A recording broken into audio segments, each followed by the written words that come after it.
Un pueblo unido es invencible. Un pueblo desunido carece de proyección y expone su soberanía. Esa es la más grande lección de nuestra historia.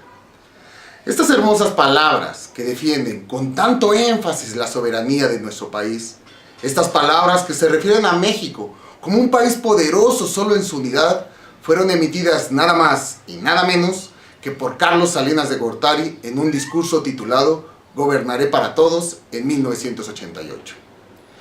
El resto de esta épica historia, de esta bellísima historia del nacionalismo la conocemos.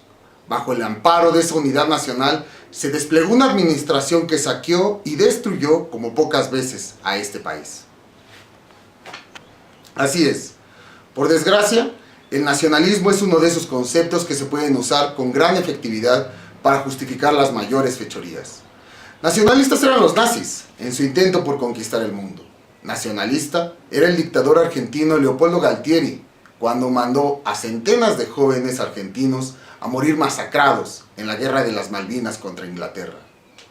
Nacionalista es Enrique Peña Nieto, cuando nos pide enfrentar los retos y los ligeros inconvenientes del gasolinazo apelando a la unidad nacional.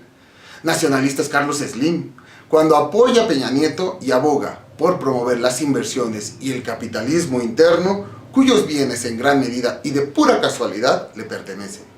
Finalmente, nacionalista es el miserable de Donald Trump, cuando llama a la defensa histérica de la seguridad estadounidense. Todos ellos son nacionalistas.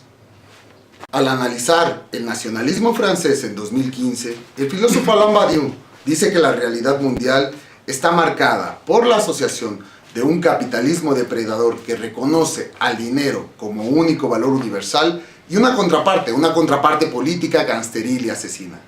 Badiou no lo ha dicho, pero en México esta combinación trabaja con una perfección casi absoluta. Una clase integrada por políticos, empresarios, televisoras, burócratas y criminales atraviesa todas las esferas de la vida social y hace de este país uno de los más desiguales y violentos del mundo.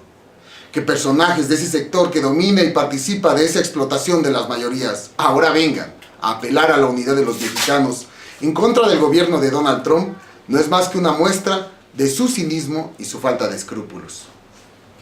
¿O es que acaso en serio debemos creer en los llamados a la unidad de Felipe Calderón Hinojosa cuando él fue el principal artífice de una guerra absurda contra el narcotráfico que a la fecha ha cobrado alrededor de 200,000 vidas?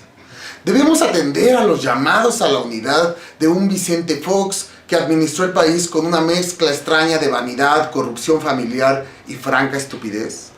¿Debemos darle un ápice de crédito a Carlos Slim, que amasó su fortuna bajo la complicidad de los gobiernos mexicanos que le permitieron, por ejemplo, el control casi absoluto de la industria telefónica del país y que hoy en día pugna por la flexibilización del mercado laboral, cuando esto lo único que significa son menos derechos para los trabajadores? Para mí es obvio, ya el propio hecho de que Slim sea uno de los hombres más ricos del mundo en un país con una desigualdad como la de México es más bien una seña de franca obscenidad.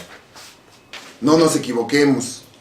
Trump, Calderón, Peña Nieto, Fox, Slim y cualquier otro de la misma calaña forman parte de una clase que participa en la política sobre todo para maximizar sus ganancias o al menos cuidar sus privilegios.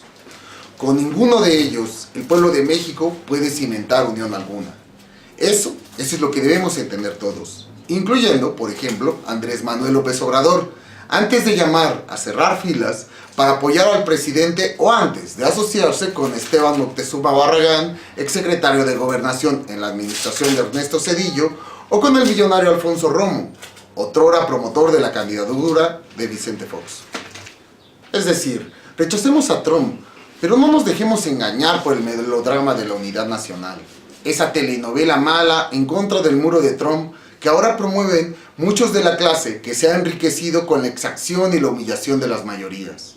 Los muros están y han estado siempre entre esos que forman parte de esa clase depredadora y los que vivimos en la pobreza, la precariedad, la explotación o la incertidumbre diaria. Esos muros, esas violencias son tangibles. Las encontramos cada vez que nos percatamos que cualquier mexicano, que todos somos vulnerables a la destrucción por una bala perdida, un salario miserable, una educación deficiente, un secuestro repentino, un sistema de salud abandonado o una pensión inexistente. Los muros han estado y siguen estando ahí. Todo esto no quiere decir que todas las formas de nacionalismo sean detestables. Un nacionalismo que apele a la autodeterminación y la dignidad de nuestro pueblo es posible. Históricamente, México tiene un precedente indudable de este tipo de nacionalismo en el gobierno de Lázaro Cárdenas. Hoy en día ese nacionalismo no pasa por el gobierno. Encontrar ese tipo de nacionalismo pasa por participar en la resistencia a las medidas de Peña Nieto, Trump o cualquier político que defienda los intereses de unos cuantos poderosos. Un nacionalismo así se puede ver, por ejemplo, en los manifestantes en contra del gasolinazo que en Camargo, Chihuahua y en otras localidades se enfrentaron a la policía con las manos en alto y cantando el himno nacional. Se empieza a concentrar muchísima gente camarguense, empieza a llegar. No nos unen los enemigos. Empiezan a cantar el himno mexicano. Escuchen ustedes. Al sonoro rugir del cañón. Y retiembla en sus centros la tierra al sonoro rugir del cañón. Si combate a cruceres de oliva, de la paz del arcángel divino, que en el cielo tu eterno destino por el dedo de Dios se escribió. Mas si osare un extraño enemigo profanar con sus plantas su suelo, pienso patria querida que estamos informando con ustedes, para todos ustedes, son CTV Camargo. Estamos en una valla, parados. Cada hijo te dio, mexicanos al grito de guerra. También se puede observar en las luchas por la autodeterminación de las comunidades zapatistas en Chiapas y de Cherán en Michoacán. En esas comunidades como en todas partes, también se convoca la unidad nacional, se canta el himno y se le hacen honores a la bandera. Pero el significado de estos símbolos no es una muestra más de hipocresía, sino que ahí estos símbolos se reinventan en un horizonte de solidaridad y de emancipación en la medida en que son medios para organizar la resistencia en contra de un sistema que lo mismo destruye la ecología que las comunidades o las personas. Ese es el nacionalismo que necesitamos. Mi nombre es Luis Ramírez Trejo. Soy un escritor y filósofo independiente creador del proyecto Movespa. Conoce el sitio de internet del proyecto y espera la siguiente publicación sobre México y el Trump que el país lleva dentro.